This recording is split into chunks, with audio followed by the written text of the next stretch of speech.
Hola, hola, ¿qué tal amigos? Me da mucho gusto saludarles y darles la bienvenida una semana más a esta serie titulada Presente 7. Gracias a Dios ya estamos en la lección número 12, cada vez más pues acerca el final de este trimestre. Ojalá que ya tengas a la mano tu lección para el próximo trimestre, que puedas tú pues hacerte de esta herramienta que creo que es muy útil para poder comprender aún un poco más la palabra de Dios. Recuerda, siempre lo he dicho y lo seguiré diciendo, que estos comentarios y otros más que puedes encontrar en YouTube o en alguna otra plataforma de internet son solamente, pues, en este caso, herramientas para ayudarnos a ampliar un poco más pues el estudio de la lección de escuela sabática, pero no hay nada como que tú vayas directo a la fuente y puedas extraer tus propias conclusiones. Eso realmente es la intención de que se pueda pues llevar a cabo este repaso de la lección, y ojalá que no tomes estos como tu repaso, como tu estudio de la lección, sino que sea solamente un complemento y que, como te decía al principio, pues ya estés haciendo provisión para tu lección del próximo trimestre, porque la verdad se anuncia como una lección muy muy interesante, así que animarte en ese sentido. Y pues estamos, como te decía, en la lección número 12 para el 22 de junio del año 2024, y el título de la lección es Los acontecimientos finales de la tierra.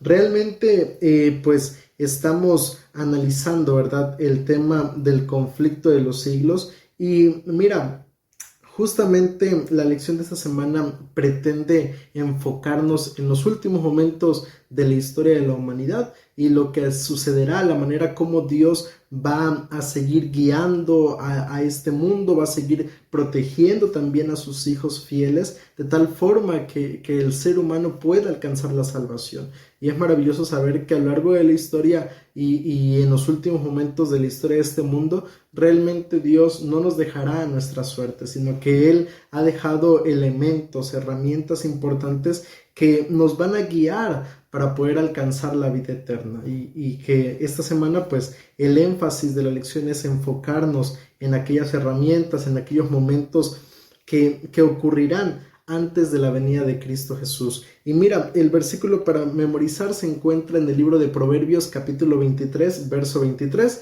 Dice allí la palabra de nuestro Dios: compra la verdad y no la vendas. Adquiere sabiduría, disciplina e inteligencia. Un consejo que nos da el sabio Salomón, ¿verdad? Compra la verdad y no la vendas. Y además de eso, adquirir sabiduría, disciplina e inteligencia. La lección de esta semana, como te decía, tiene como énfasis principal guiarnos a través de los acontecimientos finales de la historia de este mundo y mostrarnos qué herramientas, qué elementos tiene en este caso el cristiano para poder hacer frente a esas situaciones. Y mira, la lección de esta semana en lo personal la he dividido en tres partes importantes. ¿Y qué te parece si vamos a la primera parte de nuestro estudio? Mira, la primera parte de nuestro estudio la hemos titulado El último engaño de Satanás. Y mira, ya lo hemos analizado en otros momentos, pero creo que es importante para colocarlo como base, en este caso, para poder analizar la primera parte de nuestro estudio, leer lo que dice Mateo capítulo 24, versículo 24. Dice allí la palabra de Dios: porque se levantarán falsos cristos y falsos profetas, y harán grandes señales y prodigios, de tal manera que engañarán, si es posible, aún a los escogidos. El último gran engaño de Satanás va a ser justamente pues esto que menciona Jesús en Mateo 24, 24. Dice allí que se levantarán falsos profetas, falsos cristos, que harán grandes señales, grandes maravillas, y que serán señales y maravillas tan sorprendentes, tan pues tal vez semejantes a las descritas en la palabra de Dios, que incluso dice el texto bíblico que aún los escogidos podrán ser engañados. Entonces, mira, esto nos demuestra justamente el grado de dificultad de parte de la astucia, del engaño que utilizará Satanás en los últimos días para tratar de desviar al ser humano, al cristiano, de su fe en Dios. ¿Y cómo podemos entonces hacer frente a una situación como esta? Mira, justamente la misma Biblia nos da la respuesta. Juan capítulo 17, versículo 17, dice allí el texto bíblico: santifícalos en tu verdad, tu palabra es verdad. ¿Cómo podemos hacer frente entonces a las situaciones que vivimos o que viviremos como seres humanos en los últimos días antes de la venida de Cristo Jesús? ¿Cómo poder hacer frente a esos engaños? Mira, la única manera, la única forma a través de la cual nosotros podremos realmente hacer frente a esas situaciones será únicamente a través de este libro, a través de la palabra de Dios.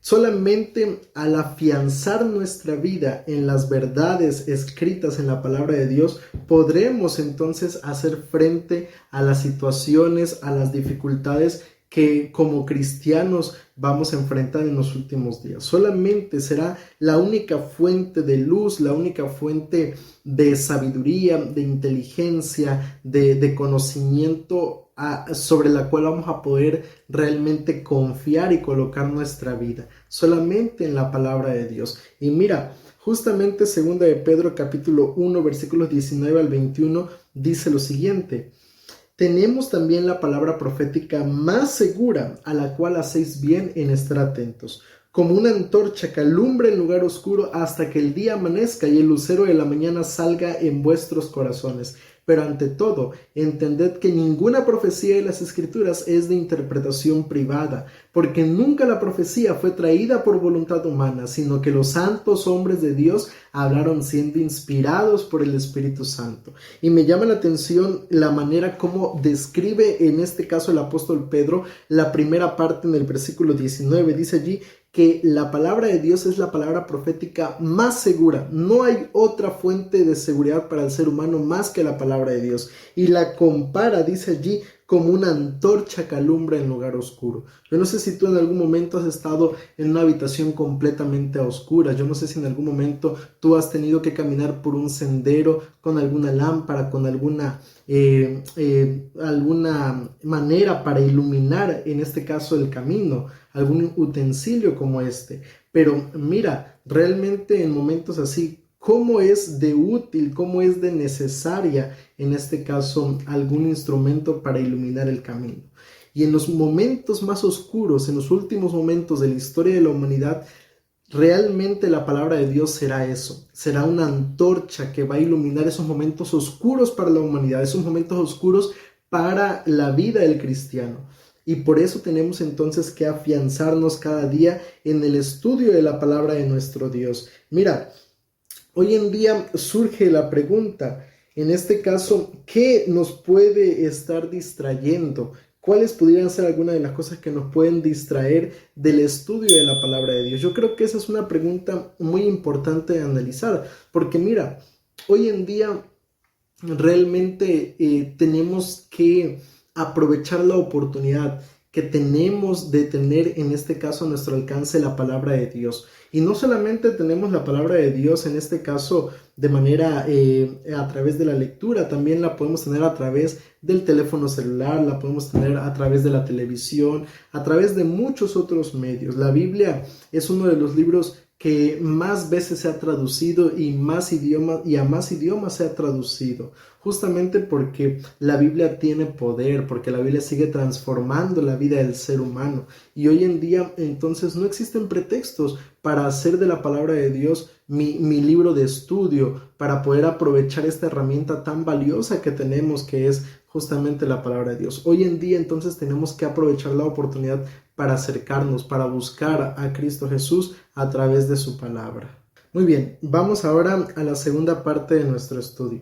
En la segunda parte vamos a hablar acerca del sellamiento. Y mira, creo que es un aspecto muy importante que como cristianos debemos realmente comprender, entenderlo, porque pues formará parte de ese momento en el cual se podrá distinguir básicamente quién realmente está con Dios y quién realmente pues se ha rendido ante los engaños de Satanás. Y mira, para hablar de esto hay que ponernos en contexto sobre un aspecto muy importante, y para ello vamos a ir a Efesios capítulo 4 versículo 30. Efesios capítulo 4 versículo 30 dice allí la palabra de nuestro Dios: y no entristezcáis al Espíritu Santo de Dios, con el cual fuisteis sellados para el día de la redención. El cristiano ha sido sellado, dice el apóstol Pablo, para justamente el día en que nuestro Señor Jesucristo venga por segunda vez. Cuando entregamos nuestra vida a Cristo, cuando rendimos nuestro corazón a Dios, hemos sido apartados, hemos sido sellados. Sin embargo, realmente cada día tenemos que pues mantenernos fieles, firmes delante de nuestro Dios, y este momento será un momento realmente muy especial, un momento en la historia en el cual pues el cristiano tiene que tener bien definida su vida espiritual, porque recordemos algo que hemos venido mencionando a lo largo del estudio de este trimestre, y es el hecho de que realmente la batalla final entre Cristo y Satanás se va a definir básicamente en el aspecto de a quién le rendimos nuestra adoración, si se la rendimos a Dios o se la rendimos a Satanás. No habrá un punto medio, o estamos con Dios o estamos con Satanás, o hemos sido sellados por Dios o hemos sido sellados en este caso por, como la Biblia lo describe, la marca de la bestia. Y mira, ¿qué es un sello? Mira, en primer lugar, en este caso, un sello en la antigüedad era algo que certificaba la autenticidad de un documento oficial. Era una marca distintiva, era una marca personalizada. Y cuando la Biblia nos habla acerca del sellamiento, cuando la Biblia nos habla acerca de ese momento en el que el cristiano entrega y pues rinde su vida a Dios, nos está hablando de que básicamente pues formamos parte de ese pueblo especial que el Señor espera venir a buscar por segunda vez. ¿Y cómo se va a distinguir básicamente valga la redundancia, cómo va a ser esa distinción, mejor dicho, entre el pueblo fiel de Dios y aquellos que se han rendido ante los engaños de Satanás? Mira, vamos a ir al Antiguo Testamento, Éxodo capítulo 20, versículos del 8 al 11. Allí encontramos la distinción de este sello especial de parte de Dios. Éxodo 20, versículos 8 al 11, dice el texto bíblico: Acuérdate del sábado para santificarlo. 6 días trabajarás y harás toda tu obra, pero el séptimo día es de reposo para Jehová tu Dios. No hagas en él obra alguna, tú, ni tu hijo, ni tu hija, ni tu siervo, ni tu criada, ni tu bestia, ni el extranjero que está dentro de tus puertas. Porque en 6 días hizo Jehová los cielos y la tierra, el mar y todas las cosas que en ellos hay. Y reposó en el séptimo día. Por tanto Jehová bendijo el sábado y lo santificó. Mira, la Biblia nos deja muy claramente que el sello distintivo, el sello particular de Dios no es otro más que el día sábado. El sábado es la distinción que tendrá el pueblo fiel de Dios del pueblo que no ha sido fiel a él. Y mira, el sábado especialmente, o este mandamiento o este sello acerca del día sábado, tiene tres aspectos importantes de lo que podríamos definir como un sello. En primer lugar, el nombre de a quien le pertenece. En este caso, dice allí el texto bíblico muy claramente que es día de reposo para Jehová nuestro Dios. En este caso la Biblia nos dice muy claramente que el sábado es algo que es una distinción, que el dueño es básicamente Dios. Otro punto importante es justamente el título. Dice allí que Jehová es el creador. Él hizo el cielo y la tierra, el mar y todas las cosas que en ellos hay. Y la última distinción de un sello, para que tenga una validez importante, es en este caso definir el territorio. Y dice allí el texto bíblico muy claramente que Él hizo el cielo, el mar y la tierra y todo lo que hay en ella. La Biblia en este caso nos identifica como el sábado, como en este caso el sello. ¿Y por qué decimos que el sábado es el sello de Dios, ese sello que va a distinguir al pueblo fiel de Dios del que no lo es? Porque justamente el libro de Apocalipsis capítulo 14 nos hace justamente este llamado a nuestra fidelidad a Dios en ese aspecto. Mira lo que dice allí el libro de Apocalipsis capítulo 14, en este caso versículo 1. Dice allí la palabra de nuestro Dios. Después miré y vi que el Cordero estaba de pie sobre el monte de Sión, y con él 144,000 que tenían el nombre de él y el de su padre escrito en la frente. Mira, no vamos a entrar en detalles con el asunto de los 144,000 porque ese es tema para otro momento. Sin embargo, sí me llama la atención que dice el texto bíblico que allí esos 144,000 tenían el nombre de él y de su padre escrito en la frente. Pero también el capítulo 13, versículos en este caso 16 y 17, menciona cuál es la distinción básicamente del sello de Satanás. Dice allí el capítulo 13, versículos 16 al 17, dice la palabra de Dios. Y hacía que todos, pequeños y grandes, ricos y pobres, libres y esclavos, se le pusieran una marca en la mano derecha o en la frente, y que ninguno pudiera comprar ni vender, sino el que tuviera la marca o el nombre de la bestia o el número de su nombre. Y termina diciendo el verso 18, aquí hay sabiduría, el que tiene entendimiento cuente el número de la bestia, pues su número es un número de hombres, y su número es 666. Date cuenta, por un lado está en este caso el sello de Dios, y por el otro caso también está el sello de Satanás. El sello de Dios, la distinción es que se coloca solo en la frente, dice el libro de Apocalipsis, mientras el sello de Satanás se coloca en la mano derecha y en la frente, o en la frente. Sin embargo, dice allí Apocalipsis capítulo 14, versículos 6 y 7, en el mensaje de los tres ángeles, se hace un llamado especial, y es allí donde nosotros nos basamos para decir que el sábado es la distinción, es el sello de Dios. Dice Apocalipsis 14, 6 y 7, en medio del cielo vi volar a otro ángel que tenía el evangelio eterno para predicarlo a los habitantes de la tierra, a toda nación, tribu, lengua y pueblo, y decía a gran voz, temed a Dios y dadle gloria, porque la hora de su juicio ha llegado. Adorad a aquel que hizo el cielo, la tierra, el mar y las fuentes de las aguas. Date cuenta que son básicamente las mismas palabras que menciona en este caso Dios cuando le da los 10 mandamientos al pueblo de Israel, cuando le da la observancia del sábado, y es justamente la razón por la cual se crea el día sábado, porque el sábado es un recordatorio, una conmemoración cada semana de la creación. Eliminar el sábado es negar la existencia de un creador, es negar la existencia de una redención, es negar muchas otras verdades importantes que la palabra de Dios enseña. Entonces, date cuenta de este aspecto que es muy importante. En los últimos días todo se va a definir en a quién le rendimos nuestra adoración y en qué día adoramos a nuestro Dios. Son aspectos realmente importantes que nosotros debemos tomar en cuenta, debemos nosotros comprender, y mira que no será una situación tan sencilla, porque como leíamos hace unos momentos en el capítulo 13, dice que aquellos que no reciban la marca de la bestia no podrán ni comprar ni vender, y que incluso podrán enfrentar la muerte. Entonces es aquí donde nos vamos a una pregunta que me gustaría colocar sobre la mesa en este momento, y que tú allí en los comentarios pudieras compartir con nosotros, en este caso, tu opinión. La pregunta sería, ¿por qué la fidelidad diaria al Señor es la clave para prepararnos para la crisis final? ¿Por qué hoy en día tenemos que prepararnos, tenemos que aprender a ser fieles?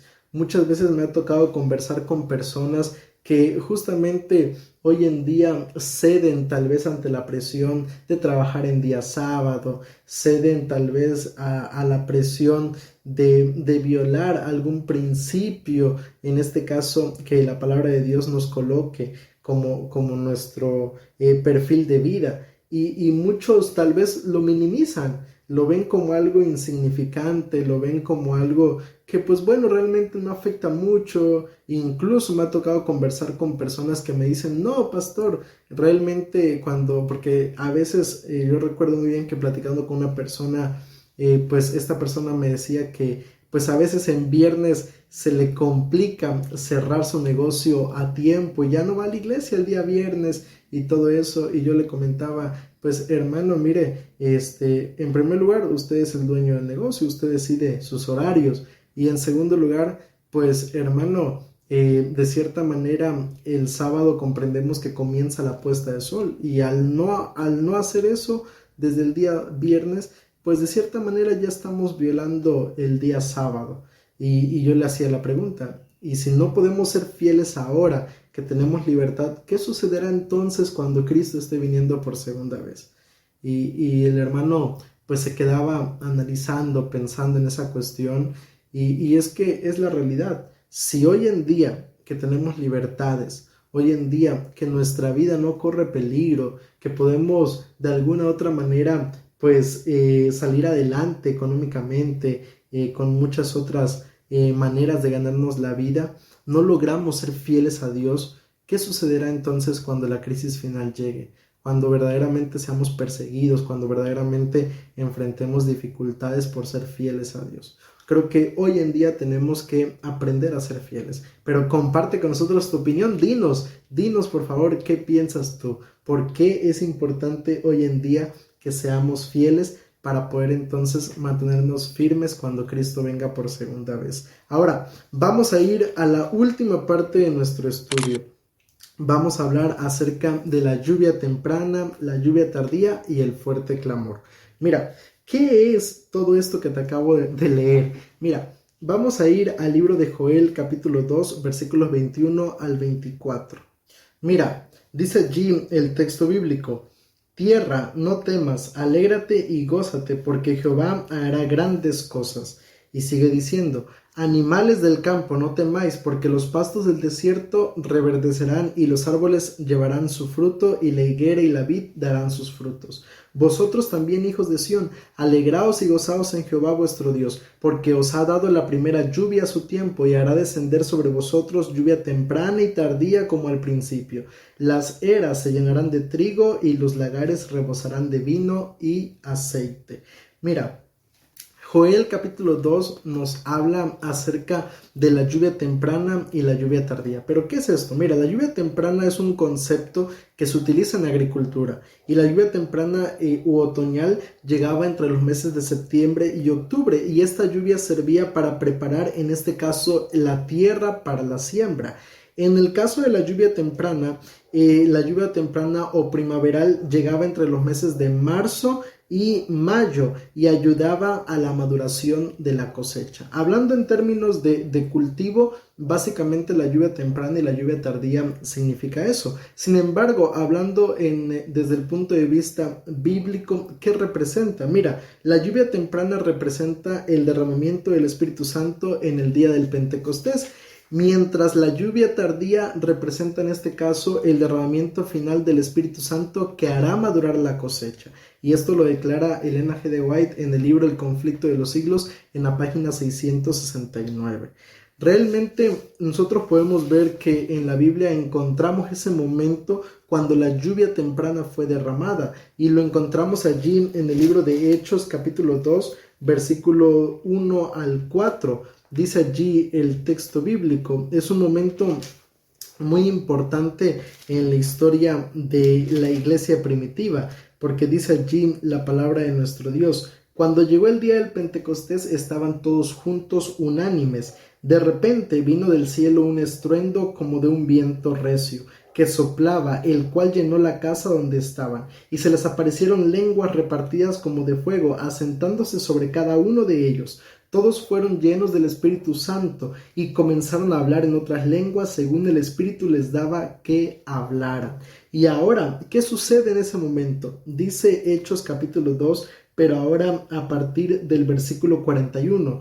Así que los que recibieron su palabra fueron bautizados y se añadieron aquel día como 3,000 personas. ¡Qué momento tan más impresionante! ¿Cuántas veces nosotros tal vez no hemos predicado semanas enteras de campaña y cuántas personas al final terminan bautizándose? Pero en el caso de la iglesia primitiva, mira lo que ocurre. Dice allí el texto bíblico que fueron llenados del Espíritu Santo. Y cuando fueron llenados del Espíritu Santo, Pedro se paró y empezó a predicar un sermón poderoso, de tal manera que en un solo sermón 3,000 personas aceptaron a Cristo Jesús en su vida. Qué impresionante es entonces el poder del Espíritu Santo cuando el cristiano recibe este poder. Mira, Pero la Biblia no solamente nos habla acerca de la lluvia temprana en el día del Pentecostés, también nos habla acerca de la lluvia tardía. ¿Qué es esto? Bueno, ya te decía que la lluvia tardía será el derramamiento del Espíritu Santo en los últimos días antes de la venida de Cristo Jesús. Y es que algo que declaró el mismo Jesús es lo que encontramos en Mateo 24:24. Dice allí, en este caso, 24:14, perdón, dice allí la palabra de Dios: y será predicado este evangelio del reino en todo el mundo para testimonio a todas las naciones, y entonces vendrá el fin. La última señal, escúchalo bien, la última señal de la venida de Cristo Jesús no será terremoto, no será en este caso temblores, no será huracanes, no será guerras, no será nada de eso. La última señal antes de la venida de Cristo Jesús será la predicación del evangelio a todo el mundo. Y eso se va a dar únicamente gracias a la lluvia tardía, gracias al derramamiento del Espíritu Santo. Y el fuerte clamor lo encontramos identificado en Apocalipsis capítulo 18, versículos 1 al 4. Dice allí la palabra de Dios: después de esto vi a otro ángel que descendía del cielo con gran poder, y la tierra fue alumbrada con su gloria. Clamó con voz potente diciendo: ha caído la gran Babilonia, se ha convertido en habitación de demonios, en guarida de todo espíritu inmundo y en albergue de toda ave inmunda y aborrecible, porque todas las naciones han bebido del vino del furor de su fornicación. Los reyes de la tierra han fornicado con ella, y los mercaderes de la tierra se han enriquecido con el poder de sus lujos sensuales. Y oí otra voz del cielo que decía: salid de ella, pueblo mío, para que no seáis partícipes de sus pecados, ni recibáis parte de sus plagas. El texto bíblico nos habla muy claramente acerca de este momento. No es un mensaje diferente, básicamente es el mismo mensaje que en este caso se declara en Apocalipsis capítulo 13 y 14, donde se habla acerca del mensaje de los tres ángeles. Pero es un mensaje que se dará con gran poder, que se dará únicamente a través de la unción del Espíritu Santo. Es un mensaje que iluminará, como dice allí el texto bíblico, a los moradores de la tierra, y un mensaje para que salga el ser humano, para que el ser humano acepte a Cristo Jesús en su vida. Entonces, todo esto se dará únicamente gracias al poder del Espíritu Santo, únicamente gracias a lo que el Espíritu Santo hará a través de la lluvia tardía. Y mira, me llama la atención una pregunta que nos plantea la lección de esta semana. Y básicamente me gustaría utilizar esta pregunta también como conclusión básicamente a la lección, porque la pregunta es: ¿qué está retrasando el poderoso derramamiento del Espíritu Santo y la lluvia tardía y el fuerte clamor? ¿Qué es lo que hoy en día puede estar retrasando este momento? Creo que cada uno de nosotros tenemos en nuestras posibilidades la oportunidad de poder hacer que esta promesa de la lluvia temprana, de la lluvia tardía, se cumpla en nuestra vida, se cumpla en nuestra iglesia, se cumpla en el mundo cristiano. Pero para que eso pueda ser una realidad, creo que hoy en día tenemos que aprovechar a consagrarnos a Dios. Tenemos que buscar cada día ser bendecidos con el Espíritu Santo. Que el Espíritu Santo no sea solamente una petición más en nuestra oración, sino que sea alguien real en nuestra vida, alguien con quien pasamos tiempo, con quien queremos ser utilizados por Él, que realmente queremos que habite en nuestra vida. Y cuando se cumpla todo eso, cuando nos consagremos a Él, cuando le busquemos de todo corazón, entonces podremos convertirnos verdaderamente en instrumentos en las manos de nuestro Dios. Ojalá que podamos hacer esto y que de esta manera podamos entonces mantenernos firmes en los últimos días, pero también anunciar el mensaje de salvación a quien no conoce a Cristo Jesús. Vamos a orar. Querido Padre, alabado y glorificado sea tu nombre. Señor, te agradecemos porque tú nos has mostrado, Padre, nos dejas mucha luz sobre el caminar que la iglesia debe seguir para mantenerse firme cuando vengas por segunda vez. Permite que podamos hacer todo esto en nuestra vida, Señor, y que de esta manera nos preparemos para tu segunda venida. Nos colocamos en tus manos en esta hora y te lo pedimos todo esto en el nombre de Cristo Jesús. Amén.